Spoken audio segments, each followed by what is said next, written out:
Continuando con los temas de farmacología, vamos a ver un grupo de fármacos que, aunque los vas a ver en la materia de cardiología, también te voy a dar las pautas generales y más importantes acerca de estos fármacos, ¿no? Son los denominados antihipertensivos. Antes de hablarte propiamente de los antihipertensivos, vamos a repasar un poco el famoso sistema renina-angiotensina-aldosterona.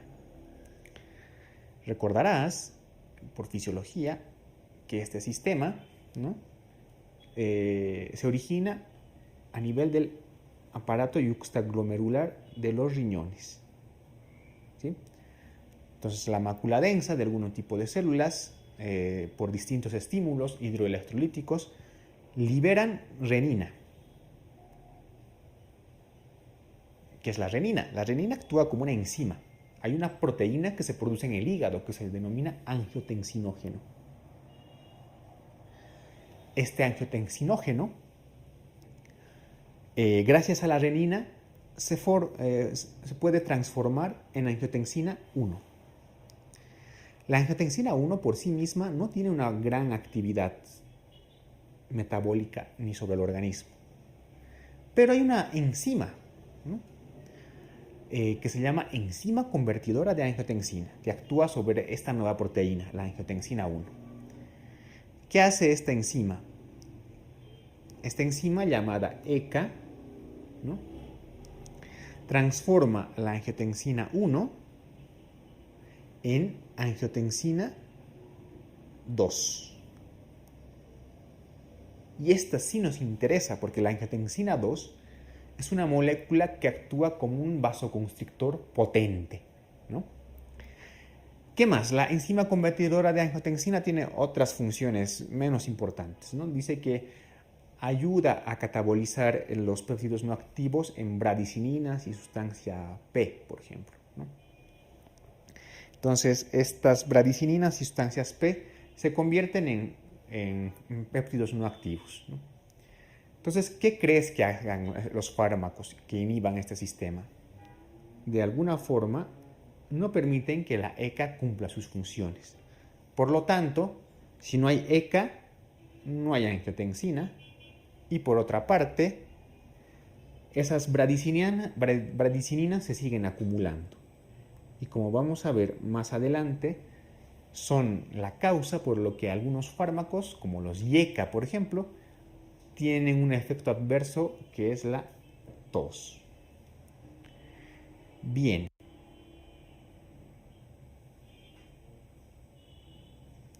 Tengo un mapa conceptual bien esquemático, ¿no? Ya te he indicado que el angiotensinógeno es una proteína que gracias a la renina se transforma en angiotensina 1 y la angiotensina 2, gracias a la ECA, a la enzima convertidora, se transforma en angiotensina 2. Y la angiotensina 2 es un potente vasoconstrictor, reabsorbe sodio y demás, todas las funciones que ya se ha indicado en la otra diapositiva. Entonces tenemos dos tipos de fármacos que actúan en este sistema. Los IECA o inhibidores de la enzima convertidora de angiotensina y los ARA2, antagonistas de los receptores de angiotensina 2. Los IECA actúan a nivel de esta enzima, inhiben esta enzima. En cambio, los ARA2 actúan a nivel de los receptores de la angiotensina. O sea, bloquean los receptores de la angiotensina, sobre todo el receptor tipo AT1. Ya viendo el mecanismo de acción de estos fármacos, vamos a ver algunas peculiaridades y características. Los inhibidores de la ECA se pueden clasificar en 3 grupos, de acuerdo a su grupo químico. Esto no nos interesa mucho, pero lo que sí nos interesa son los fármacos, ¿no? Los que tienen el grupo sulfidrilo, el captopril, por ejemplo. Los que tienen el grupo carboxilo, el enalapril. Los que tienen un grupo fosfórico, el fosinopril. Para que te ubiques un poco, todos los fármacos que terminen en pril son IECAs. Entonces, tenemos captopril, enalapril, ¿no? Todos los que terminan en pril son inhibidores de la enzima convertidora de angiotensina, los IECAs. ¿Cuáles son sus principales indicaciones? Como te he indicado, estamos hablando de fármacos antihipertensivos. Entonces, la principal indicación de los IECA será en la hipertensión arterial, ¿no? Se ha demostrado por distintos estudios que estos son los mejores antihipertensivos, sobre todo en pacientes que tengan diabetes y a la vez hipertensión arterial. También otra indicación muy importante es en la insuficiencia cardíaca sistólica. Por distintos estudios se ha demostrado que estos medicamentos, los IECA, disminuyen el remodelado del corazón en la insuficiencia cardíaca, mejoran la calidad de vida e incluso disminuyen la mortalidad. Es importante también su uso en los síndromes coronarios, como la angina estable, el infarto agudo de miocardio. Y a nivel de riñón, sobre todo en pacientes que tengan nefropatía diabética. En pacientes que tienen nefropatía diabética actúan como antiproteinúricos, es decir, disminuyen la eliminación de la proteína a través de la orina. Son antiproteinúricos. Entonces, principales indicaciones: hipertensión arterial, ¿no? Sobre todo en diabéticos que tengan hipertensión, insuficiencia cardíaca sistólica y en la nefropatía diabética porque actúan como antiproteinúricos. ¿Cuáles son los efectos adversos? Como te he indicado, la enzima convertidora de angiotensina pues, hace que la bradicinina y otros compuestos se transformen en péptidos no activos. Entonces, la acumulación de bradicinina nos da un efecto en los pulmones, nos da un reflejo, que es el reflejo de la tos. Entonces, el principal efecto adverso y más frecuente de los IECAs es la tos. Otro efecto adverso que tiene es la hiperpotasemia, ¿no? Entonces, no es conveniente combinar diuréticos ahorradores de potasio, como espironolactona, amloride, triamcitireno, con IECAs, porque puedes producir una mayor hiperpotasemia, ¿no? Otro de los efectos adversos que tiene es el fracaso renal agudo, pero no en todos los casos. El fracaso renal agudo, sobre todo, si se administra IECAs en personas que tengan estenosis bilateral de la arteria renal, deshidratación y disminución de la volemia. Te recuerdo que tanto los IECAs como los AINE, ¿no?, son fármacos que alteran la regulación normal fisiológica del glomérulo renal. Tampoco se utilizan en mujeres embarazadas porque tienen efectos teratogénicos potenciales. Los IECA, dentro de sus efectos adversos, también pueden producir desde un exantema cutáneo leve hasta, en casos muy graves, un angioedema. Bien, vamos a ver otro grupo que actúa sobre el sistema renina-angiotensina. Son los ARA2, los antagonistas de los receptores de angiotensina 2. Su principal mecanismo de acción es actuar sobre los receptores, sobre todo los de tipo AT1, ¿no? ¿Cuáles son los principales fármacos? Tenemos candesartán, losartán, valsartán. Si los IECAs terminaban en pril, los ARA2 terminan en TAN. Entonces, todos los que terminan en TAN son antagonistas de los receptores de angiotensina 2. Candesartán, losartán, valsartán. ¿Cuáles son sus principales indicaciones? El tratamiento de la hipertensión arterial, es decir, son antihipertensivos, ¿no? También en la insuficiencia cardíaca sistólica, sobre todo en pacientes que no toleran bien los IECAs. Y al igual que sus primos, los IECAs, en la nefropatía diabética. Te recuerdo que no hay una clara superioridad entre ambos fármacos, ¿no? Hay distintos estudios que demuestran que ARA2 y IECAs pues, tienen similar potencia farmacológica.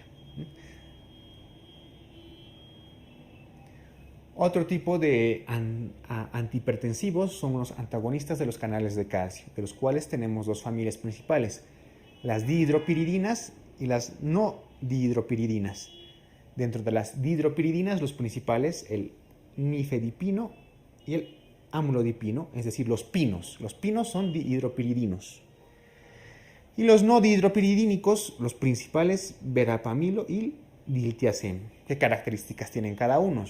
Las dihidropiridinas, como los pinos, ¿no?, nifedipino, amlodipino, son vasodilatadores selectivos, ¿no?, y tienen poca acción a nivel del músculo cardíaco. Y pueden producir una taquicardia refleja. Por contraparte, Los no dihidropiridínicos como verapamilo y diltiazem son vasodilatadores, pero sí tienen efecto inotrópico y cronotrópico sobre el miocardio. Y son bradicardizantes, ¿no?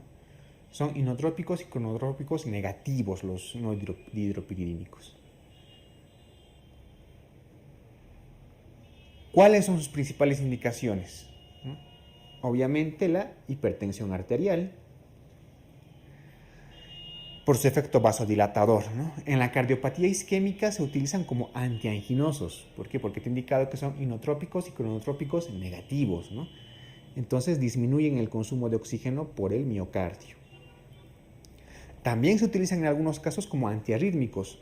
Verapamilo y diltiazem te he indicado que disminuyen la velocidad de conducción del nódulo auriculoventricular. Y también son fármacos de elección en la insuficiencia cardíaca de tipo diastólico. Efectos adversos. Pueden producir edemas en miembros inferiores, pueden producir mareos, rubor, estreñimiento, pueden causar reflujo gastroesofágico, esto es importante, están contraindicados en personas que tengan esta enfermedad del reflujo gastroesofágico porque pueden empeorar, ¿no? Y hay que tener mucha precaución en usar verapamilo combinado con un betabloqueante, porque recordarás que los betabloqueantes también son frenadores del nódulo auriculoventricular y combinados con verapamilo puedes frenar aún más, ¿no? En muchos casos esta combinación betabloqueantes con verapamilo están contraindicadas. Bien, hasta aquí hemos visto algunos fármacos antihipertensivos típicos, ¿no? Hay otros antihipertensivos que ya los hemos visto en otras familias, por ejemplo, los betabloqueantes. Los betabloqueantes que los hemos visto en el sistema nervioso autónomo, ¿no? Carvedilol, atenolol, propanolol, también tienen actividad antihipertensiva. Otros fármacos antihipertensivos también son, por ejemplo, los diuréticos, como hemos mencionado en temas anteriores, ¿no? Por ejemplo, la hidroclorotiazida, ¿no? Es un buen antihipertensivo. Y hay otro tipo de diuréticos que se llaman vasodilatadores de acción central. Entre los que tenemos la hidralacina. La hidralacina es un antihipertensivo que actúa directamente sobre el músculo liso y produce una vasodilatación arterial, ¿no? Reduciendo la hipertensión arterial. Hay otro tipo de antihipertensivo que es un derivado de los nitratos, ¿no? El nitroprusiato de sodio, que es un potente hipotensor, o sea, gracias a su mecanismo de acción con el óxido nítrico, nitroprusiato de sodio, ¿no? Dilata los vasos arteriales y produce una fuerte hipotensión. Por lo tanto, nitroprusiato de sodio está indicado en la emergencia hipertensiva. Cuando llegues al tema de farmacología de hipertensión, vas a ver que la combinación de distintos antihipertensivos son específicas para patologías también específicas, ¿no? Como ejemplo, en diabéticos con hipertensión, los indicados son los IECAS o los ARA2. Bien, en esta imagen te muestro una estructura molecular muy particular, ¿no? Que es referida hacia algún fármaco. Hemos visto los principales temas de la farmacología. Hemos visto las características generales y básicas de cada fármaco. Evidentemente no lo es todo. Como te he indicado al principio, sería pues prácticamente imposible, ¿no? Tener todas las características farmacológicas estudiadas en estas videoclases. Pero lo que queremos es que tú puedas afrontar de una manera adecuada las preguntas a la residencia médica. Y te hemos dado los datos más claves y característicos de los distintos tipos más importantes de fármacos. Entonces, repasa bien la farmacología y a por la siguiente materia. Muchas gracias.